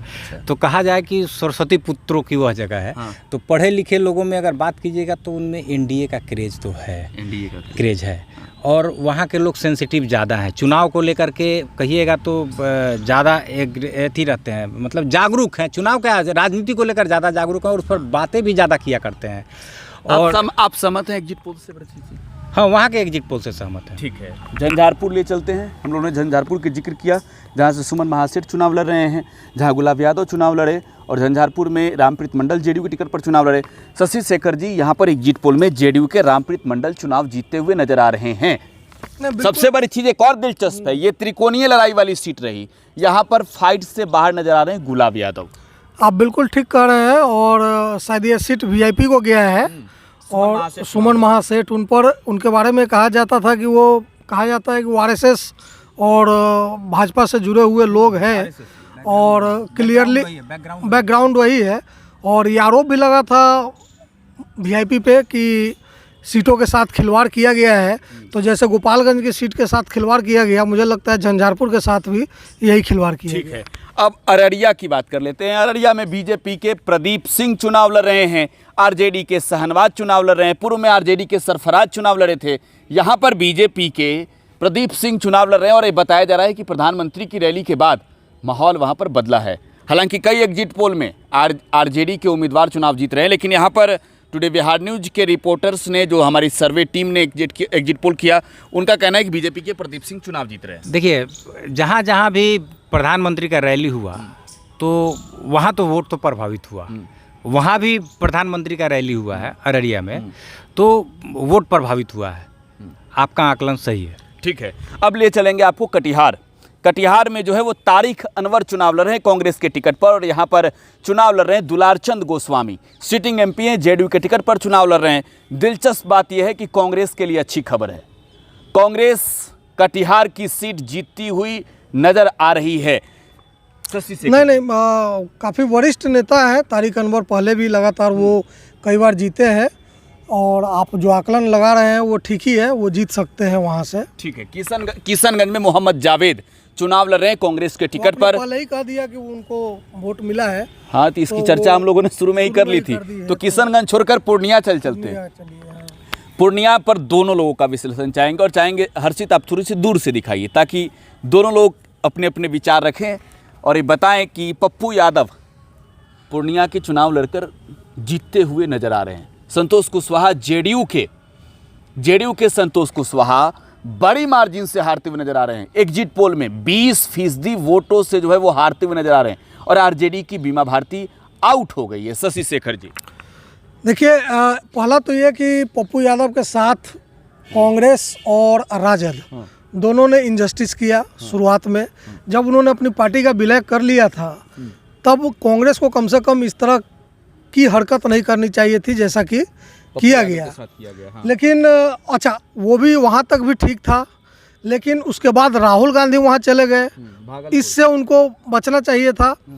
और मुझे ऐसा लगता है कि पप्पू यादव अब भी मतलब एक लॉयल सिपाही, वफादार सिपाही की तरह कांग्रेस के प्रति बने हुए हैं, इंडिया गठबंधन के प्रति बने हुए हैं और इस चीज़ का लाभ जो है उनको मिलता हुआ नज़र आ रहा है। और दूसरी बात यह है कि पप्पू यादव जैसे लोग अगर चुनाव बिहार में नहीं जीतते हैं तो ये अपने आप में बड़ा एक दुर्भाग्यपूर्ण स्थिति है, क्योंकि हम लोगों ने देखा है कि कोरोना काल के दौरान और उसके बाद भी ब्रजेश जी इस बात से सहमत होंगे, उनकी पॉलिटिक्स है, पॉलिटिशियन पॉलिटिक्स करेगा, पत्रकार पत्रकारिता करेगा, डॉक्टर डॉक्टरी करेगा और क्या करेगा। तो उस आदमी ने हर जगह जाकर आवाज़ उठाया है, हर जगह जाकर बात की है और ऐसे नेताओं को जीतना चाहिए, आगे आना चाहिए। लेकिन एक चीज़ ब्रजेश जी, पहले क्वेश्चन मेरा सुन लीजिए। ये जो 20% का हम अंतर देख रहे हैं पूर्णिया में, ये अंतर मुझे लगता है सिंपैथी के आधार पर तो नहीं मिला। यही बात मैं कहने जा रहा था कि देखिए, कांग्रेस ने या राजद ने उनके साथ जो किया, जो गलत किया, सही में बहुत गलत किया, उसको भुनाने में पप्पू यादव कामयाब रहे। चलिए, लोगों के बीच इस बात को परोसने में एकदम कामयाब रहे कि मेरे साथ नाइंसाफ़ी हुई है। दोनों पार्टियों ने की, जिसके लिए मैं अपनी पार्टी का विलय, खैर आधिकारिक रूप से विलय की घोषणा नहीं हो पाई है, आधिकारिक रूप से नहीं है कागजों पे अभी, लेकिन जो विलय किया इस आधार पे कि हमको यहाँ से टिकट मिलेगा, लेकिन लालू यादव ने उसमें अड़ंगा लगाकर ठीक है दोनों महागठबंधन में सीट का बंटवारा होने के पूर्व ही अपने प्रत्याशी की घोषणा कर दी। इसको भुनाने में पप्पू यादव काफ़ी सफल रहे और उसी का फ़ायदा सहानुभूति उनको मिला। लेकिन लड़ाई है, यह मानकर आप सीधा मत कहिए, यह सीधा मत कहिए कि लड़ाई नहीं है। लड़ाई तो है, लेकिन अब सीधा तेजी में चलते हैं, एकदम रैपिड मोड में। भागलपुर की चुनावी लड़ाई को अजय मंडल और जेडीयू के अजय मंडल और कांग्रेस के अजीत शर्मा के बीच देखा गया। यहाँ पर जेडीयू के अजय मंडल चुनाव जीत रहे हैं। बिल्कुल सही है, बिल्कुल सही है। हाँ। क्योंकि अजीत शर्मा वहाँ विधायक बन सकते हैं, सांसद बनना बड़ा मुश्किल है उनके लिए। ब्रजेश जी, भागलपुर के ठीक बगल में चलेंगे, मुंगेर के इलाके में। मुंगेर की चुनावी लड़ाई भी बहुत दिलचस्प रही। जेडीयू के राजीव रंजन सिंह और ललन सिंह चुनाव लड़ रहे, तो दूसरी ओर आरजेडी के कैंडिडेट की तो शादी हो गई खरमास में, जो खास तौर पर हिंदू धर्म में नहीं होता है। टिकट के लिए बाहुबली अशोक महतो की पत्नी अनीता देवी चुनावी मैदान में उतरी। अशोक महतो चुनाव नहीं लड़ रहे हैं। यहाँ फॉरवर्ड बैकवर्ड के बीच की लड़ाई हुई। मामला सुप्रीम कोर्ट तक पहुँचा मुंगेर का, क्योंकि अनंत सिंह की जो पैरोल पर एंट्री हो गई मोकामा में, अनीता देवी ने कहा कि भाई इन लोगों ने तो 45 बूथों पर वोट ही नहीं देने दिया हमारे लोगों को। आपको क्या लग रहा है कि एग्जिट पोल में तो ललन सिंह जीत रहे हैं, आपको क्या लग रहा है यहाँ एकदम ललन सिंह ही जीत रहे हैं, क्योंकि इनकी अनंत सिंह की जो पैरोल पे रिहाई हुई वह उनके लिए काम कर गया और उनका बाहर निकलना और वोटों का उसके बाद ध्रुवीकरण हुआ। जैसे आपने शुरू में कहा कि बैकवर्ड फॉरवर्ड की लड़ाई वहाँ हुई, और वही बैकवर्ड फॉरवर्ड की लड़ाई लास्ट तक वहाँ कायम रही, जो कि इनके पक्ष में, ललन सिंह के पक्ष में रहा। और यूँ कहें कि हिंदू धर्मशास्त्र के अनुसार जो आप कहें कि खरमास में शादी हो गई, वह उसी का प्रभाव उनके ऊपर कहीं पड़ गया हो। मैं इसमें एक लाइन कहना चाहूँगा कि ललन सिंह अगर जीतेंगे तो वो अपने मैनेजमेंट और एडमिनिस्ट्रेटिव कैपेसिटी की वजह से जीतेंगे। हाँ, ये आरोप जो है वो आरजेडी के उम्मीदवार ने भी लगाया, इनके प्रतिद्वंदी ने भी। खैर, इसके बाद मधेपुरा चलते हैं। मधेपुरा में जेडीयू के दिनेश चंद्र यादव चुनाव लड़ रहे हैं। यहाँ पर प्रोफेसर चंद्रदीप को लड़ा दिया, कोई लड़ाई नजर नहीं आई। कहावत है, डायलॉग है, रोम पोप का मधेपुरा गोप का। मधेपुरा फिर से गोप का होते दिख रहा है। दिनेश चंद्र यादव चुनाव जीतते हुए नजर आ रहे हैं। बिल्कुल बिल्कुल, आपने कहावत कह ही दिया, अब उसके आगे कुछ कहने की जरूरत नहीं है। तो फाइट से प्रोफेसर चंद्रहास चौपाल सिंहेश्वर के विधायक चुनाव लड़े सुपौल से, और यहाँ पर Dileshwar Kamat sitting MP JDU के टिकट पर चुनाव लड़े। दिलेश्वर कामत भी यहाँ एक बड़ी जीत हासिल करते हुए नजर आ रहे हैं सुपौल में। देखिए, सुपौल में सही आप कह रहे हैं कि स्थिति उनकी सही है दिलेश्वर कामत की, और वो चुनाव जीत सकते हैं। ठीक है, बेगूसराय की बात करेंगे। बेगूसराय में बीजेपी के फायर ब्रांड नेता गिरिराज सिंह चुनाव लड़े। आप कुछ कह रहे हैं? नहीं, चलिए। गिरिराज सिंह चुनाव लड़ रहे हैं, तो दूसरी ओर सीपीआई के अवधेश राय चुनाव लड़ रहे हैं। एग्जिट पोल में तो गिरिराज सिंह चुनाव जीतते हुए नजर आ रहे हैं। ब्रजेश जी, आप ही के पास आ जाते हैं। देखिए, सही बात है, आप यहाँ पे सही हैं, क्योंकि वो गिरिराज सिंह के पक्ष में एक जो उनकी छवि बिहार में एक देखा जाए तो हिंदू हृदय सम्राट वाली, हाँ, हिंदूवादी नेता के रूप में हो गई है। जो कि उसको वो भुना पाने में और उसको उसके बदौलत हिंदुओं के वोट को, भले एमवाई समीकरण हो चाहे जो समीकरण हो, उसी के बदौलत, उसी चेहरा, हिंदूवादी चेहरा के बदौलत वो जीतने में सफल हो। एक दिलचस्प चीज़ बताते हैं। बेगूसराय के इलाके में थे हम, हिंदूवाद पे ऐसे ही चर्चा चल रही थी। एक बहुत सज्जन लोग थे, उन्होंने कहा कि ये कहावत बड़ा चर्चित है बेगूसराय में आजकल। हम बोले बताइए। उन्होंने कहा कि आगे टीका पीछे टीक, भर भर थरिया खा हथिन मीट, है ना? बात सही है। ये भी एक तरीके से खूब चर्चा हुआ। हाँ, ठीक है, चलिए बेगूसराय के बाद हम चलते हैं सीधे जमुई के इलाके में। जमुई में चुनाव जो है वो अर्चना रविदास लड़ रही थी आरजेडी के टिकट पर, और यहाँ पर चुनाव जो है एलजेपीआर के अरुण भारती चिराग पासवान के बहनोई रामविलास पासवान के दामाद लड़ रहे हैं। एग्जिट पोल की जरा समझिए, एग्जिट पोल में चुनाव जीतते हुए अरुण भारती नजर आ रहे हैं। आखिरी वक्त में जो है वो एक गाली वाला ऑडियो कमाल कर गया है चिराग के लिए। आपका क्या मत है बताइए? नहीं, लेकिन मुझे जहाँ तक जानकारी मिली है जमुई की कि वहाँ पे हालांकि चिराग पासवान खुद वहाँ से एमपी थे, तो एक विरासत वाली बात भी होती है, लेकिन अर्चना रविदास भी एक बहुत मजबूत उम्मीदवार है, स्थानीय उम्मीदवार है, और सुना है कि उनके पास पैसा वैसा भी बहुत है। अच्छा, तो इसकी जानकारी नहीं है मुझे, लेकिन सुना है मैंने, और ऐसा कहा जा रहा है कि वो बहुत अच्छे फाइट में है। कई लोगों ने ये भी कहा है कि वो जीत भी सकती है। आप कह रहे हैं कि अरुण भारती का नाम ले रहे हैं, अब देखिए कल क्या होता है। ठीक है, क्योंकि अब तो कुछ ज़्यादा वक्त है नहीं। खगड़िया में ले चलते हैं। खगड़िया में संजय कुशवाहा चुनाव लड़ रहे सीपीएम के टिकट पर, और यहाँ पर राजेश वर्मा एलजेपीआर के टिकट पर। दूसरा विकेट गिरता हुआ नजर आ रहा है एलजेपीआर के लिए खगड़िया सीट पर। कुशवाहा वोटर्स जो है वो एक बड़ी संख्या में हैं, और वो जो है वो पवन सिंह के चुनाव लड़ने से नाराज़ हो गए, और कुल फूल वाली बात तो बिहार में चलता ही है। वो नज़र आ रहे हैं इस बार सीपीएम के उम्मीदवार की तरफ, और यहाँ पर सीपीएम चुनाव जीतती हुई नजर आ रही है। लेफ्ट पहला सीट। देखिए सीपीएम मुझे जो लगता है कि खगड़िया और इसके बाद नवादा में भी शायद सीपीएम है। नहीं, ये संदीप सौरभ, नवादा नालंदा, माफ कीजिए नालंदा, माले है। माले, यहाँ भी माले ही है खगड़िया में। सीपीएम है यहाँ पर। हाँ, सीपीएम मतलब सीपीआई एमएल है या सीपीएम है? सीपीएम है।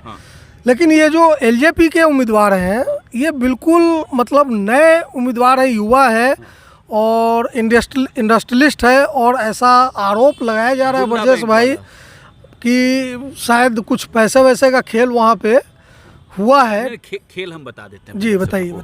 खेल ये था कि राजेश वर्मा जो है वो भागलपुर के पूर्व डेप्यूटी मेयर हैं, और राजेश वर्मा के यहाँ इनकम टैक्स के छापे बहुत बार पड़े हैं।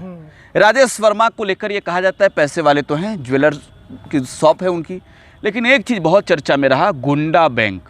अच्छा। और गुंडा बैंक उत्तर बिहार के इलाकों में जहाँ हम बैठे हैं यहाँ की चर्चा तो नहीं होती है, लेकिन जब हम लोग जाते हैं सीमांचल के इलाकों में, तो सीमांचल में कहा जाता है गुंडा बैंक का मतलब यह है कि पैसे लो जमीन हड़प लो। अच्छा। ठीक है, तो ये भी एक बहुत असर का चीज़ रहा, खासतौर पर निचले स्तर के लोगों के लिए जो गरीब हैं। हाँ, जिनके साथ इस तरीके की घटना क्षेत्र में एक भी घटी उनके लिए। तो खैर अब बांका चलते हैं। बांका में जेडीयू के गिरधारी यादव चुनाव लड़ रहे हैं, और जयप्रकाश नारायण यादव आरजेडी के, जेडीयू के गिरधारी यादव चुनाव जीतते हुए नजर आ रहे हैं। ब्रजेश जी, देखिए बांका में आपने सही कहा कि वहाँ पे जेडीयू आगे चल रही है, लेकिन कुछ जैसे कास्ट बेस पर देखें तो ब्राह्मणों की कुछ उनसे नाराज़गी रही। हाँ। कुछ ब्राह्मणों की नाराज़गी उनसे रही। हाँ। एनडीए प्रत्याशी के लिए से, लेकिन बावजूद इसके उनकी स्थिति वहाँ मजबूत है। ठीक है, पहले चरण में जहाँ चुनाव हुआ उसमें एक हॉट सीट रहा गया में हिंदुस्तानी अवाम मोर्चा के जीतन राम मांझी जो बिहार के पूर्व मुख्यमंत्री हैं वो चुनाव लड़ रहे थे। दूसरी ओर आरजेडी के ओर से उम्मीदवार के तौर पर बिहार सरकार के पूर्व मंत्री कुमार सर्वजीत चुनाव लड़ रहे थे। यहाँ पर एक सीटों पर चुनाव लड़ रही हम जीतती हुई नजर आ रही है। सुरक्षित क्षेत्र है, और ये सर्वसम्मति से लगभग माना जा रहा है कि वहाँ से मांझी जी जीत जाएंगे, बाजी मार जाएंगे। हाँ। उनका जो स्थिति है, शुरुआत में अच्छी स्थिति उनकी नहीं थी, लेकिन धीरे धीरे स्थिति सही होती गई, और पीएम के रैली के बाद उन्होंने टोटल वोट इनके तरफ कन्वर्ट कर दिया। नहीं, ये तो एक सच्चाई है। बिहार में मैंने देखा कि इस बार प्रधानमंत्री की रैली जहाँ जहाँ हुई वहाँ माहौल बदला। हम लोग काफ़ी देर से बातचीत कर रहे हैं, इसलिए कितनी रैली की उन्होंने बिहार में तो लगभग सभी जिले को टच किया। कुल 195 रैली प्रधानमंत्री ने देश में की है। नहीं, बिहार के कितने लोकसभा क्षेत्रों में? बिहार के लगभग सभी को टच किया। जैसे मैं बता रहा हूँ, चुनाव के पहले बेतिया से शुरू की थी प्रधानमंत्री ने रैली को। औरंगाबाद से प्रधानमंत्री ने चुनावी रैली को आप कह सकते हैं शंखनाद कर दिया। नहीं, वो हमेशा जमुई से शंखनाद करते हैं। चुनाव की घोषणा, जमुई में तो चुनाव के ऐलान के बाद चुनाव ऐलान के बाद उनका हमेशा सवाल इसलिए कर रहा नहीं, हूं कि चुनाव अगर ऐसा है कि प्रधानमंत्री जी जहाँ जाएंगे वहाँ वो सीट कंफर्म होगा, तो इसके लिए नहीं तो इसके लिए फिर उनको कम से कम 40 सभाएं जो है बिहार में करनी पड़ेगी। 40 तो आप नहीं कर सकते, 15 चुनावी रैलियों से ज्यादा तो फिर तो 15 ही होगा, फिर तो 40 काउंट करना मुश्किल है। नहीं, एक चीज दिलचस्प है, एक चीज सच्ची जी है, हमने देखा बिहार में प्रधानमंत्री की रैली के बाद कैंडिडेट की स्थिति जरूर मजबूत 15 ही ना। आप मोतिहारी में करके बगहा और बेतिया और शिवहर नहीं काउंट करेंगे। नहीं, मोतिहारी में करके देखिए, आप यहाँ कर रहे हैं ना, मोतिहारी में करके और जोगी जी का अरेराज में करके प्रभावित तो हुआ है बेतिया। बगहा भले, वाल्मीकि नगर भले प्रभावित ना हुआ हो, लेकिन बेतिया प्रभावित हुआ है। नवादा चलते हैं, नवादा 10% नवादा में एक बड़े नेता की साख दांव पर लगी थी। सीपी ठाकुर के बेटे विवेक ठाकुर बीजेपी के टिकट पर चुनाव लड़ रहे थे, और यहाँ पर जो है वो श्रवण कुशवाहा चुनाव लड़ रहे थे आरजेडी के टिकट पर। निर्दल वो जो है वो आरजेडी के टिकट पर एमएनसी का भी चुनाव लड़ चुके हैं। दिलचस्प बात यह है कि राज बल्लभ यादव के भाई चुनावी मैदान में उतर गए। कोई यूट्यूबर पत्रकार भी शायद वहाँ से है। नहीं, कोई मिश्रा? नहीं। अच्छा, वहाँ से गुंजन सिंह चुनाव लड़ रहे थे, भोजपुरी के अभिनेता है, गायक हैं। हाँ, तो यहाँ पर जो है वो ये माना जा रहा था कि यहाँ पर गुंजन सिंह जो है वो वोट काटेंगे, अच्छा खासा कलाकार हैं तो वोट भी काट लेंगे, खासतौर पर स्वर्ण समाज से हैं तो बीजेपी को नुकसान करेंगे। हालांकि ज़्यादा नुकसान होते नहीं दिख रहा है, और यही वजह है कि एग्जिट पोल में बीजेपी के विवेक ठाकुर चुनाव जीतते हुए नजर आ रहे हैं। हालांकि एक बहुत मजबूत फाइट आप कह सकते हैं। जिस तरीके से हम लोगों ने बात की थी इससे पहले महाराजगंज की, कि बहुत बड़ी जीत हासिल बीजेपी नहीं कर पाएगी, हो सकता है परिणाम पलट जाए एग्जिट पोल के तुलना में, तो नवादा में भी नजर आ रहा है सीवान के जैसे ही। ठीक है, बिल्कुल सहमत है आपसे इस बात पे, आगे बढ़ते हैं। ठीक है, अब इसके बाद हम चलेंगे नालंदा में संदीप सौरभ चुनाव लड़ रहे हैं। नीतीश कुमार का ये गृह जिला है, और नीतीश कुमार अपने गृह जिले में लास्ट में पहुंचे, चुनावी रैली को भी किया, और यहाँ पर जो है वो जेडीयू के कैंडिडेट के पक्ष में चुनावी रैली को संबोधित करने पहुंचे। तो एक तरीके से कहें तो स्थिति और वहाँ पर मजबूत हुई। देखिए, वो तो कौशलेंद्र चुनाव लड़ रहे हैं जेडीयू से, जो वहाँ पे जीत भी सीटिंग है, कौशलेंद्र सीटिंग भी है। तो वहाँ पर देखा जाए तो मुख्यमंत्री का गृह जिला है, और साख भी, प्रतिष्ठा भी दांव पर कहा जाए तो नहीं लगी है उनकी। सब लगा जाएगा, जो मिशनरीज सब चीज। एक चीज दिलचस्प है ब्रजेश जी की पाटलिपुत्र में लालू प्रसाद की बड़ी बेटी मीसा भारती चुनाव जीतती हुई नजर आ रही है। ये सातवें बीजेपी के रामकृपाल यादव चुनाव, ये 7वें चरण का जो चुनाव हुआ है उसमें आप पटना साहिब का वोट परसेंटेज देखिए और पाटलिपुत्रा का देखिए, तो 11-12% कम से कम यहाँ का वोट परसेंटेज ज़्यादा है, पाटलिपुत्रा का डिफरेंस है। मतलब तो ये जो ज़्यादा हुआ है, जबकि जिला एक ही है, जिला एक ही है, उसी को बांट दिया गया है। नहीं तो ऐसे ही है, तो 6 सीट इधर का है, 6 सीट है, 6 है। लेकिन मतलब पटना की बात करें तो पटना साहिब उधर चला जाता है, पाटलिपुत्रा इधर दानापुर तरफ, ये सब। लेकिन 11% का अंतर है एक ही इलाके में। ये अंतर बहुत कहानी कहता है। और जो ये कह रहे हैं कि रोहिणी, माफ कीजिए, मीसा भारती जीत सकती है, तो हो सकता है कि वो जीत जाए। तो आप पटना साहिब में जो है वो रविशंकर प्रसाद जी का लगभग क्लियर है, लगभग क्लियर है, यहाँ कांग्रेस टिकट लगभग क्लियर है कि रविशंकर जी वहाँ से जीतेंगे। पटना साहिब हो गया। आरा चलते हैं। आरा की लड़ाई को जितना आसान आरके सिंह ने समझा था उतना आसान ब्रजेश जी नहीं दिखा। सुदामा प्रसाद जो है वो यहाँ पर माले के उम्मीदवार के तौर पर चुनाव लड़ रहे थे। स्थिति मजबूत है लड़ाई की, लेकिन यहाँ पर एक चीज मैं थोड़ा वो वहाँ पे नालंदा वाले में जोड़ना चाहता हूँ कि वहाँ जो संदीप सौरभ है, डॉक्टर संदीप सौरभ, वो बहुत एनर्जेटिक लड़का है, बहुत एनर्जेटिक विधायक है, और बहुत कम एज में विधायक बना है, जेएनयू का स्टूडेंट रहा है, छात्र। तो वो बहुत आसानी से कौशलेंद्र जी को जीतने नहीं देगा।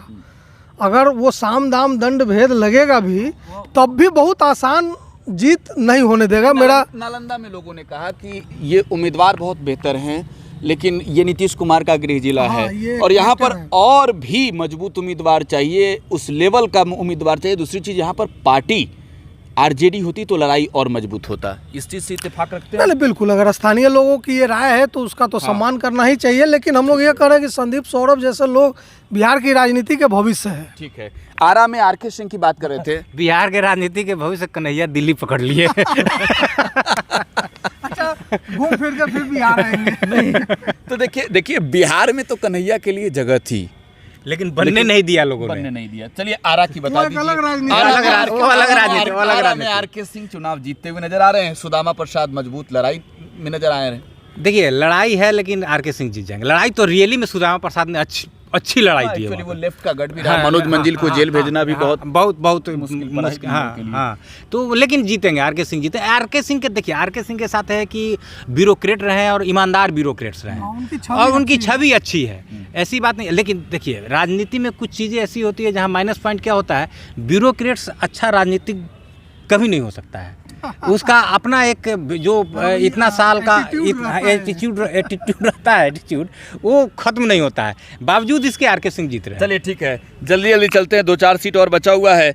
बक्सर, बहुत ही दिलचस्प लड़ाई बक्सर में रही। सुधाकर सिंह आरजेडी के चुनाव जीतते नजर आ रहे हैं एग्जिट पोल में, और इसके पीछे की वजह यह है कि बीजेपी का, हाँ बता रहे हैं, इसके पीछे की वजह यह है कि बीजेपी के वोट जो है वो ट्रांसफर हो गए हैं वीआरएस लेकर चुनाव लड़ने आए आईपीएस आनंद मिश्रा के ओर। बिल्कुल सब कुछ बता दिया आपने। और सुधाकर सिंह बहुत जुझारू नेता है, किसानों की बात करते हैं, ज़मीनी स्तर पर वहाँ पर एक भारतमाला प्रोजेक्ट गुजर रहा है उस एरिया से, तो उसको लेकर मुआवजे की एक लंबी लड़ाई चल रही है, जिसमें टिकैत भी आए थे और सुधाकर सिंह उस आंदोलन को लीड कर रहे हैं। तो स्थानीय स्तर पर उनकी लोकप्रियता है, जगदानंद सिंह की विरासत है। और जो आनंद मिश्रा फैक्टर आपने कहा कि पूरा 90% टिकट की उम्मीद उनको हो गई थी, उनके साथ एक और आईपीएस थे बिहार के, उनको भी लगभग 75% उम्मीद थी। विकास वैभव की बात मैं नाम नहीं लेना चाहता। और दोनों लोग दिल्ली भी चले गए थे, लेकिन इन्होंने इस्तीफ़ा दे दिया, उन्होंने इस्तीफ़ा नहीं दिया। खैर ये चुनाव लड़ रहे हैं और वोट काटेंगे, निश्चित तौर पे काटेंगे, चूँकि वो स्थानीय है और जो भाजपा के कैंडिडेट है वो बाहरी है। आप मिथिलेश तिवारी के बारे में बता देते हैं। बैकुंठपुर के विधायक रहे हैं, 2020 का चुनाव हारे मिथिलेश तिवारी को बीजेपी ने सीधे उच्च सदन भेजने की कोशिश की और चुनाव लड़ा दिया। इसके बाद जो सीट है वो सासाराम है, और सासाराम के बाद जिस सीट की बात करेंगे उसमें दोनों पत्रकारों की राय होगी। सासाराम में शिवेश कुमार बीजेपी के चुनाव लड़ रहे हैं, मुनीलाल जी के बेटे हैं, और यहाँ पर मनोज कुमार चुनाव लड़ रहे हैं। सुरक्षित सीट है ये। मनोज कुमार चुनाव लड़ रहे हैं कांग्रेस के टिकट पर, शिवेश राम चुनाव जीतते हुए नजर आ रहे हैं। देखिए सासाराम में जब घोषणा हुई थी मनोज कुमार राम की, तो 8 अप्रैल को एक एफआईआर दर्ज हुआ था वहाँ कुर्दा या खुर्दा थाना है, कुर्दा वहाँ पे, और उसमें उनके बेटे के ऊपर पोक्सो एक्ट लगा था, जिसमें इनका नाम भी दिया गया था। और 8 के बाद 23 अप्रैल को ये टिकट की घोषणा हुई कांग्रेस दफ्तर से, तो पता चला कि मनोज कुमार राम को टिकट मिल गया है। इस चीज़ को लेकर के हमने बहुत कहानियाँ लिखी, स्टोरी लिखी एबीपी पे, और ये बात हुई, एक कमेटी भी बनी फुरकान अंसारी की अध्यक्षता में।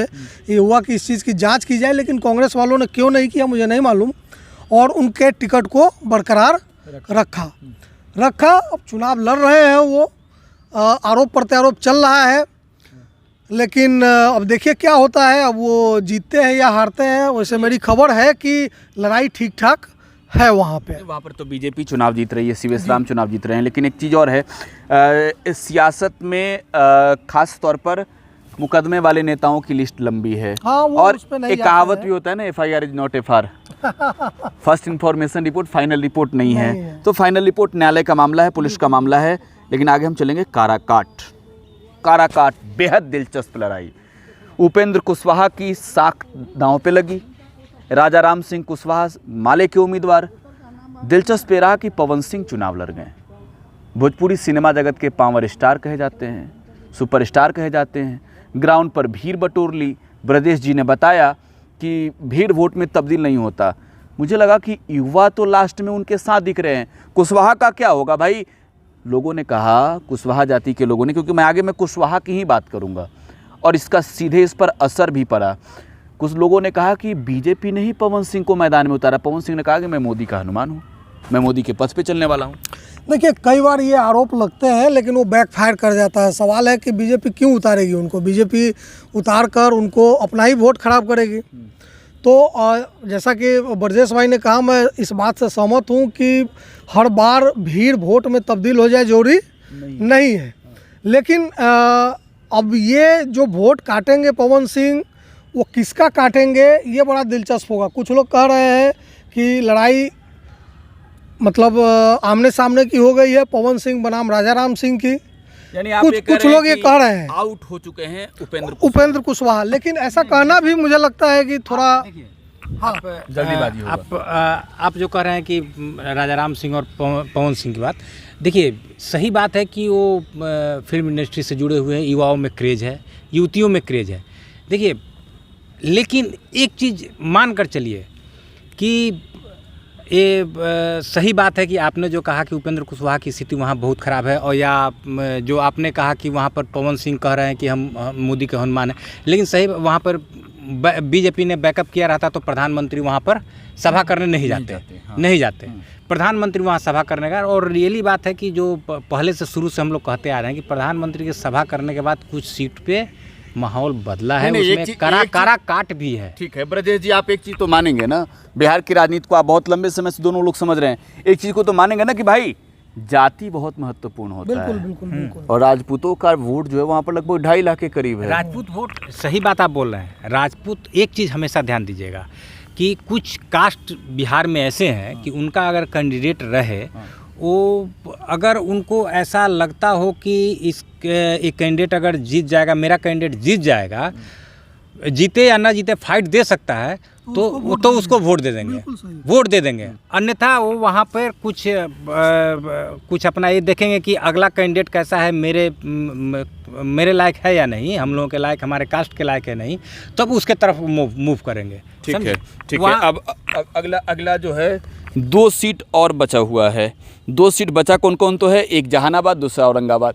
औरंगाबाद की बात कर लेंगे। यहाँ पर एक कुशवाहा जाति से आने वाले अभय कुशवाहा को जो है वो चुनाव लड़ा दिया तेजस्वी यादव ने।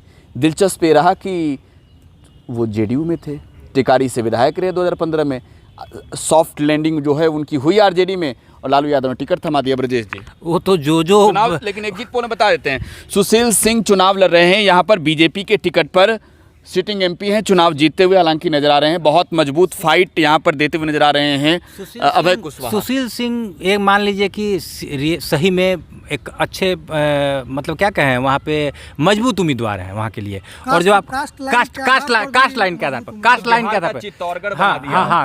के आधार पर भी सुशील सिंह मजबूत उम्मीदवार हैं। लेकिन जो आप कह रहे हैं कि वहाँ पर सॉफ्ट लैंडिंग हुई, टिकट दिया, जो भी जदयू से गया राजद ने उसका स्वागत किया और टिकट थमा दिया, या भाजपा से गया दीपक यादव से जोड़ लें, यहाँ 1 नंबर लोकसभा बीमा भारती, और वहाँ तक चले जाए। एक चीज नजर आया, क्रेज इस बार तेजस्वी ने विश्वसनीयता की बनाई है कि भाई कोई विधायक अगर दल छोड़कर आता है तो भरोसा जो देते हैं वो पूरा करते हैं। वो तेजस्वी ने करके दिखाया पूर्णिया में।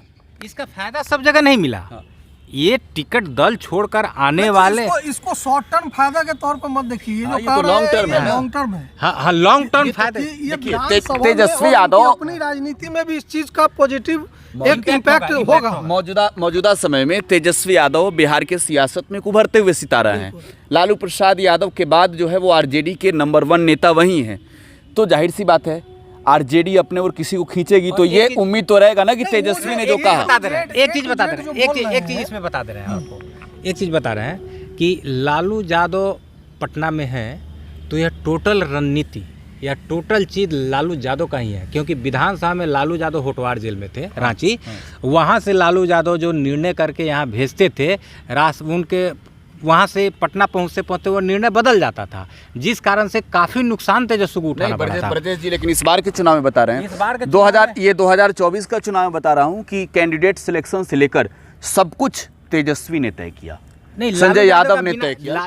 लालू यादव के बिना, देखिए जमीनी स्तर पे लालू यादव का जितना पकड़ है वो शायद ही किसी का होगा। वो हर एक सीट पर लालू यादव जानते हैं कि कहाँ किस कैंडिडेट को देने पर, नहीं तो राजेश को यहाँ पे, नहीं तो इस बिहार में कुशवाहा को टिकट दे करके एक नई राजनीति नहीं शुरू करते, एमवाई के साथ के नहीं जोड़ते। सात कुशवाहा को टिकट दिया। ये मजबूरी थी, क्योंकि उपेंद्र कुशवाहा की काट में एनडीए ने, बीजेपी ने सम्राट चौधरी को उभारा है।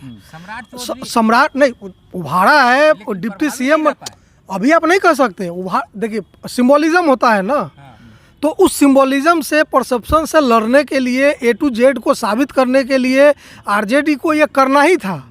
और ये कहना कि ये यादवों की पार्टी है, इस टैग, इस काले धब्बे से भी निकलना था। तो ये इन लोगों ने किया है। और मुझे लगता है कि लालू जी अब जो है वो मार्गदर्शक मंडल में चले गए हैं। बिल्कुल, वो अपने जीवन का, राजनीति का अनुभव ही शेयर करते हैं। डिसीजन मुझे लगता है तेजस्वी यादव पर उन्होंने छोड़ दिया है कि आप डिसीजन लीजिए। आखिरी सीट की बात कर नहीं, ये महत्वपूर्ण बात थी इसके साथ कि मतलब अब हम ये नहीं कह सकते कि तेजस्वी यादव अपने पिता से गाइड हो रहे हैं। तेजस्वी यादव पिता से मार्गदर्शन ले रहे होंगे, सलाह ले रहे होंगे, लेकिन अगर वो गाइड नहीं हो रहे होते, अगर वो मतलब पूरी तरह गाइड हो रहे होते, तो शिवहर से आपको सैयद फैसल अली को एमएलसी भेज करके ऋतु जायसवाल को टिकट नहीं दिया जाता। तो ये एक कुछ नया प्रयोग किया जा रहा है जो तेजस्वी यादव कर रहे हैं कि पढ़े लिखे लोगों को, नए लोगों को ला करके, सभी जातियों के लोगों को ला करके आपको ए टू जेड। मुन्ना शुक्ला जिन्होंने एक बड़ा आपत्तिजनक टिप्पणी बयान दिया था, बावजूद इसके लग रहा था कि उनका टिकट कट जाएगा, बावजूद इसको उनको वहाँ से टिकट देना। तो ये सब पॉजिटिव चीज़ें हैं। आज भले वो इम्पैक्ट न दिखाए, आने वाले समय में ज़रूर दिखाएंगे। तो मतलब आने वाले समय के हिसाब से भी तेजस्वी यादव अपनी राजनीति की जो गोटियाँ हैं वो सेट कर रहे हैं। ठीक है, चलिए तो अब जो है फाइनली हम लोग बात करते हैं जहानाबाद की। जहानाबाद की लड़ाई सबसे इंटरेस्टेड लड़ाई रही 7वें चरण में। शर्मा वहाँ से अरुण कुमार चुनाव लड़ गए, बसपा के टिकट पर हाथी पर सवार होके आ गए। भूमिहार बहुल इलाका है, यहाँ पर बैट लेकर उतर गए भूमिहार ब्राह्मण एकता मंच वाले आशुतोष कुमार। चंद्रवंशी का विरोध हुआ, एम्बुलेंस कांड लोग याद दिलाने लगे, और चंद्रवंशी को टिकट नीतीश कुमार ने हालांकि दिया, और यहाँ पर सुरेंद्र यादव चुनाव लड़ गए। पिछली बार बिहार में सबसे कम वोट से हारे थे, 1526 वोट से सुरेंद्र यादव चुनाव हारे थे। इस बार एग्जिट पोल में लग रहा है कि चुनाव जीत रहे हैं सुरेंद्र यादव। सही, ये यहाँ पे सही बात बोल रहे हैं कि नीतीश कुमार टिकट उनको दे दिए, वहाँ पर चूक हुई, क्योंकि एम्बुलेंस कांड में उनका नाम बहुत उछला था। और एम्बुलेंस कांड के कारण ही अगर उनको वो हारें तो उसमें एम्बुलेंस कांड ही होगा। वाह सही में कह रहे हैं बात कि बिहार में सबसे मज़ेदार कोई लड़ाई है तो जहानाबाद की, और सबसे मज़ेदार सीट भी जहानाबाद की है। अरुण सिंह से लेकर के शुरू कीजिए, अरुण सिंह भी लड़ गए, लेकिन अरुण सिंह को तो कहा जाए कि बहुत लोगों ने आश्वासन भी दिया था टिकट देने के लिए। आपको हम कहाँ कह रहे हैं वो समझ रहे हैं, वो तो कांग्रेस हाँ, लेकिन वो टिकट नहीं मिला। खैर उनको वो कहाँ रहेंगे इस चुनाव में कहना मुश्किल है, हमको लगता है काफ़ी नीचे होंगे। सीटों की बात हम लोगों ने कर ली। अब ये मान ली जाए कि कल जो नतीजे होंगे वो नतीजे बिहार के सियासत को कितना प्रभावित करेगा। शशि शेखर जी, आखिरी सवाल आपसे। नहीं, देखिए रिजल्ट भी लगभग जो एग्जिट पोल आपने बताया है उससे बेहतर ही होने के चांसेस महागठबंधन के लिए होने के चांसेस हैं।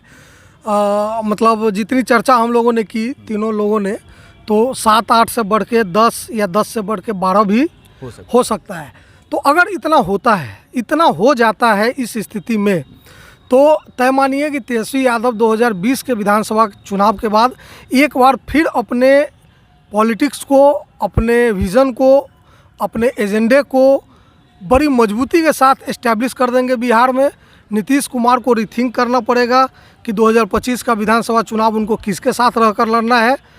और मुझे लगता है कि तेजस्वी यादव 2025 के निर्विवाद सिंगल लार्जेस्ट पार्टी बनकर सीएम आएंगे। अब सीएम बने न बने वो बात की बात है, सिंगल लार्जेस्ट पार्टी वो बनेंगे। 2020 से उनकी पार्टी बन रही है, लगा 15 से। ब्रजेश जी, आपसे आखिरी सवाल ये कि तेजस्वी के पास इस चुनाव में खोने के लिए कुछ नहीं था। 2019 के परिणाम 0 सीट पर आरजेडी सिमट गई थी, पाने के लिए बहुत कुछ है। कितना पाते हुए आप फाइनली तौर पर ग्राउंड पर देख रहे हैं, जो एग्जिट पोल के आंकड़े हैं उससे अधिक या फिर उससे कम? देखिए, सही बात आप बोल रहे हैं कि तेजस्वी के लिए खोने के लिए कुछ नहीं है, वो जो मिलेगा वो पाएंगे, वो उनके लिए बोनस है। और यह बोनस 2025 में इनके लिए फ़ायदा करेगा। और मेरे हिसाब से देख रहे हैं तो 5 से 7 इंडिया गठबंधन को मैं दे रहा हूँ।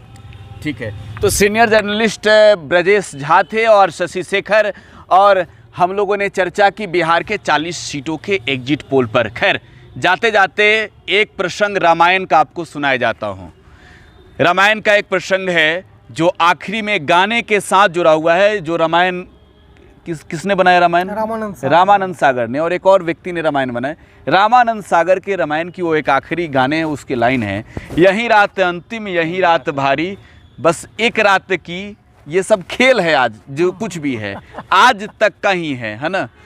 तो कयामत की रात है, कल नतीजे आएंगे, और कल लगातार पूरे दिन टुडे बिहार न्यूज पर आप बिहार के सबसे तेज नतीजे देखेंगे बिहार के 40 लोकसभा सीट से। सहयोगी हर्षित के साथ प्रकाश राज, टुडे बिहार न्यूज। धन्यवाद।